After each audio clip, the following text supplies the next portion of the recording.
Good morning students. पिछले periods में मैंने आपको न्यायिक सक्रियता के बारे में बताया था। आज हम पढ़ेंगे न्यायिक सक्रियता के विभिन्न रूप, different forms of judicial activism of in India.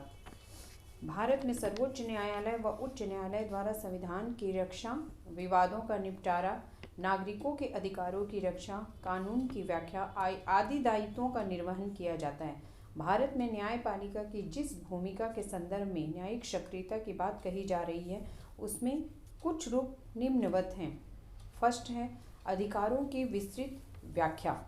संविधान के अनुच्छेद 21 में नागरिकों को जीवन तथा व्यक्तिगत स्वतंत्रता का अधिकार मिला हुआ है। भारत के सर्वोच्च न्यायालय ने इस अनुच्छेद में दिए गए अधिकार की विस्तृत व्याख्या की है, जिसमें जीवन के अधिकार को अब न्यायालय द्वारा सम्मानपूर्वक जीवन के अधिकार के रूप में लिया जाता है, जिसमें व्यक्ति को मौलिक सुविधाओं के अतिरिक्त अपने विकास की उचित परिस्थितियों की प्राप्ति भी जीवन के अधिकार में शामिल है।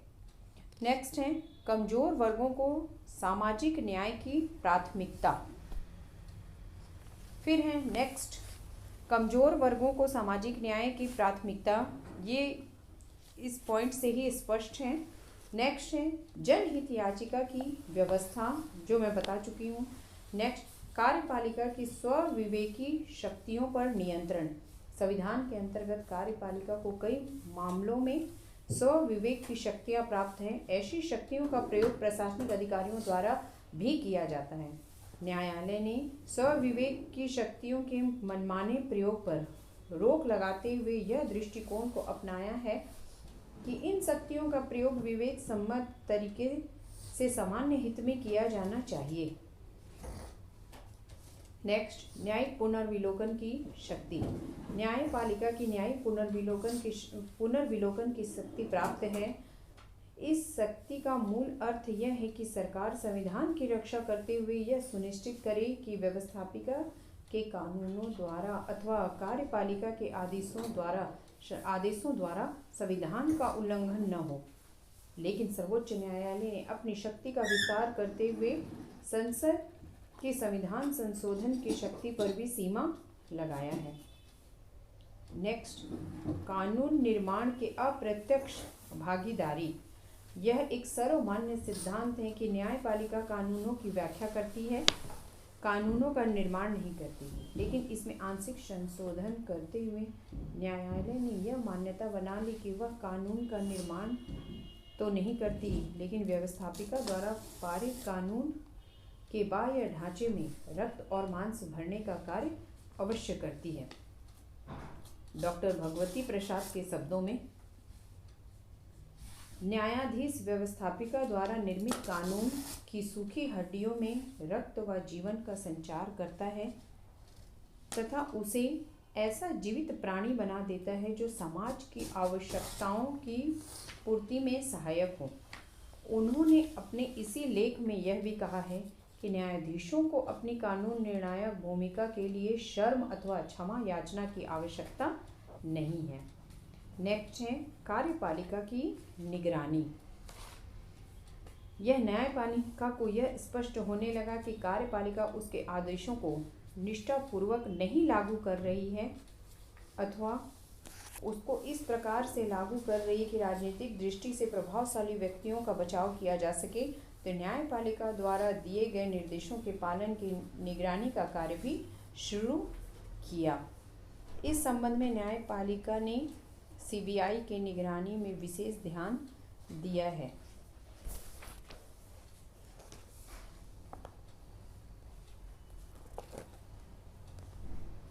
इस तरह स्टूडेंट्स भारत में न्यायिक सक्रियता के विभिन्न रूप हैं। अब हम पढ़ेंगे न्यायिक सक्रियता की आलोचना। भारत में न्यायपालिका की न्यायिक सक्रियता विवाद का विषय बन गई है। इस कई समीक्षक निम्न बिंदुओं के आधार पर इसकी आलोचना करते हैं। फर्स्ट, संसद की गरिमा पर नकारात्मक प्रभाव। नेक्स्ट, कार्यपालिका के अधिकार क्षेत्र में हस्तक्षेप। नेक्स्ट, न्यायपालिका में जवाबदेही की कमी। नेक्स्ट है संवैधानिक संतुलन पर नकारात्मक प्रभाव। फिर है सरकार के कार्यों में बाधा।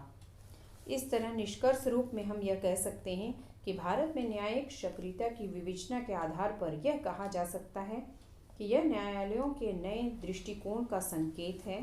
न्यायिक सक्रियता के परिणाम स्वरूप सरकार के 2 अंगों में अपने दायित्वों के प्रति जागरूकता बढ़ी है, साथ ही जनता का न्यायपालिका व राजनीतिक व्यवस्था में विश्वास भी बढ़ा है। लेकिन न्यायपालिका को इस संबंध में अपने आत्मनियंत्रण की आवश्यकता है कि उसके आचरण से संविधान में निहित तीनों अंगों के बीच संतुलन खराब न हो। न्यायपालिका को यह नहीं भूलना चाहिए कि वह कार्यपालिका व व्यवस्थापिका का विकल्प नहीं है। सरकार के तीनों अंगों को अपनी भूमिका का निर्वाह इस तरह से करना चाहिए कि संवैधानिक ढांचा प्रभावी बना रहे।